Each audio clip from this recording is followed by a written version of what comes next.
Hi BookTube, it's Missy, and today's Thursday. I am here with another book haul. I know, I said, oh, there's absolutely no way I'll be buying more books in August. Yeah, it happened. So, on Wednesdays, now that school has started, I have 1 hour to kill before I have to go pick up my high schooler because my middle schooler gets out an hour early. And so I decided that what a good idea would be is to go to the library for the hour because that makes sense. And of course, the library bookstore is there, yada yada. I can't help myself. So I bought some books. So, yesterday was Wednesday, obviously, because today's Thursday, and I found Joe Hill's A Heart-Shaped Box. I love Joe Hill. I've never read this book. I do own it in mass market paperback, and I do need to check out the cover of the mass market paperback and see whether or not I really want that one, or if I want this one because it's a hardcover, because either way, one of the books, I'm not going to keep both, one of the books are going to be yours, so we'll see. $1, can't, say no to that. And then last Wednesday when I went, I found A Spot of Bother by Mark Haddon. Now, I talked about The Curious Dog in the Nighttime last year, and I did purchase one more of his books from, I think it was Bookhaul a couple weeks ago, and so I found this one and I was worried that this was the one I already purchased, but I don't think it is. This one's a little bit different. The other one's about an old man coming to terms with getting dementia or Alzheimer's. I never say that right. 50 cents! The lady sold this to me for $1. Oh well, the library needs it. So it says that at 61, George is settling down to a comfortable retirement, building a shed in his garden. Then his tempestuous daughter, Katie, announces that she's getting remarried. Her family is not pleased at her. Katie can't decide if she loves Ray or loves the wonderful way he has with her son, Jacob. And let's see. Unnoticed in the uproar, George discovers a sinister lesion on his hip and quietly begins to lose his mind. Wait!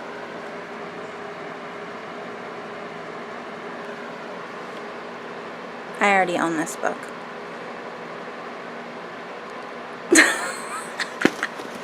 Hold on. Again, I have no idea. I think I own this. I think I bought this book twice, and if that's the case, oops, right? And I will give one of these to you guys. I could have sworn I already bought this. Now I'm going to have to either find it on my shelves, because I'm pretty sure I put it away somewhere. The good thing about having your shelves in Rainbow is that you know where to go to find stuff, but because my books are double stacked, I don't know where it is. So, shame on me, like always, because I buy too many books. If I do have that one already, you guys can have the extra.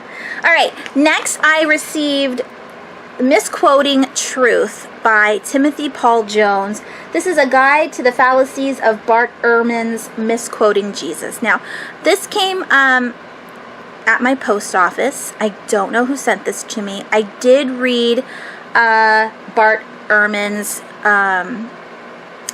Jesus Interrupted, and I really, really enjoyed that. So, I don't know who sent this to me. If you sent this to me, thank you so, so much. Please let me know who you are so I can actually thank you properly. And, yeah. I am looking forward to reading this. Misquoting the Truth. I don't know what this is about, but I want to read. And then I got a package from an author that lives in the UK. He contacted me on my excuse me. He contacted me on my email and asked if I would read one of his collection of short stories that are horror-based, and I said absolutely, and it's called The Urntold Tales of Horror and Dread, a scary short story collection by J.B. Lovett. I love that the teeth are on the front. That's creepy. And then there's like a brain opening gadget in the back. Gnarly. It's got 12 stories in it. And yeah, I love short story horror. It's one of my faves because you get quick short story. Short stories are quick, but quick like little horror things. Yeah. I don't know what I was going with that, but I do really like horror and short stories. So thank you, J.B. Lovett. Okay, the last 2 packages that I received were from Penguin, aka Quirk Books. I did order these from a list at the beginning of the year, and so I'm looking forward to reading them. Let me pull out the first one. Ooh, yes. So the first one is called How to Survive a Horror Movie by Seth Grahame-Smith. Now, Seth Grahame-Smith wrote Pride and Prejudice and Zombies. He also wrote the American Vampire Hunter, which is Abraham Lincoln, who is a vampire hunter. And what else did he write? He wrote a bunch of books, but wow, I'm not even in frame. I'm not even in frame! I don't even know how to do this. I am so bad at vlogging. Anyways, I saw a horror movie and I was like, yes, please. So this is happening in September. The book comes out on September 24th. So I will definitely have this on my TBR. Thank you so much to Quirk Books. I freaking love you guys. You guys make the best books. Ooh, and the next one is a hardcover, which I'm super excited about. And that is Monster, She Wrote. Get it? Remember Murder, She Wrote? You're probably too young to even know what that is. I used to watch it when I was little. It's Monster, She Wrote. The women who pioneered horror and speculative fiction. It's a nonfiction. So excited. This is written by Lisa Kroger and Melanie R. Anderson. Look at this cute cover. It's almost like, you know, Little Women, but not. And, yeah, satisfy your hunger for exceptional writers and extraordinary fiction. This is going to be wonderful. Ooh, I didn't realize that the side was blue. Cute. This is going to be wonderful because all of my horror books are, the authors are male.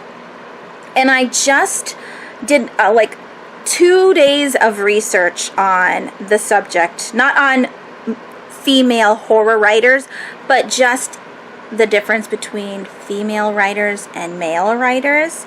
If you watch Chapter Stacks, Katie talked about it in one of her videos like a couple weeks back, and she said, do you want me to make a video on male authors writing with female names, like pseudonyms, or they also changed their names to be non-gender based. So she asked if we wanted her to make that video, and I was very intrigued by it. So I said, in my mind, I didn't talk to her because although she would be an amazing friend, we're not friends, although I'd love to be her friend.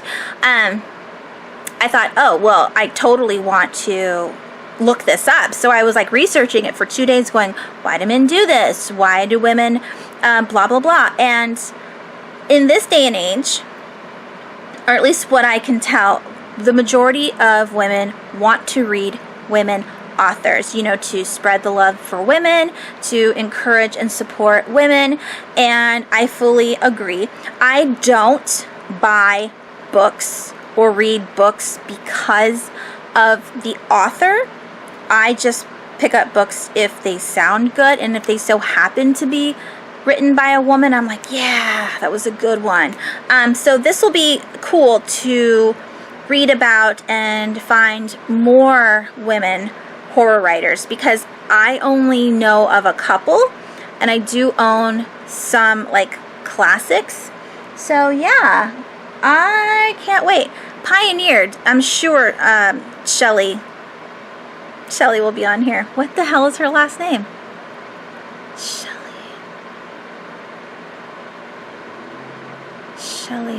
Shelley. Frankenstein! What's her name? For those of you that are younger than 38, you may not know what it means to constantly have, like, a faulty brain. It might be because maybe I don't eat enough vegetables. Maybe it's because I have too much information just going along in my head. I don't know. But when I get on camera, I forget everything. And if you spoke to my husband, he would say it's not just on camera. I always I don't have the words to speak. I can't speak. I'm always tripping over my words, and that's embarrassing. The lady who wrote Frankenstein, Shelley something, I can't for the love of me. Life. I can't. See? You see what having children and getting older does to you? It just sucks your head away. And again, that's not something that even makes sense. You don't get to suck your head. I'm losing it. All right. This book comes out on September 17th. So that will also be on my TBR for September because I want to read it. Thank you so much for taking the time to hang out with me for a little bit and, just ignore the crazy because, yeah. If you stick with me for years to come, you can slowly document my deterioration of semi-normal to absolutely bonkers. I hope you guys have a wonderful rest of your day. And I will talk to you later. Thank you so much for watching. And yeah, I already did my outro. I don't know what I'm doing anymore. Bye.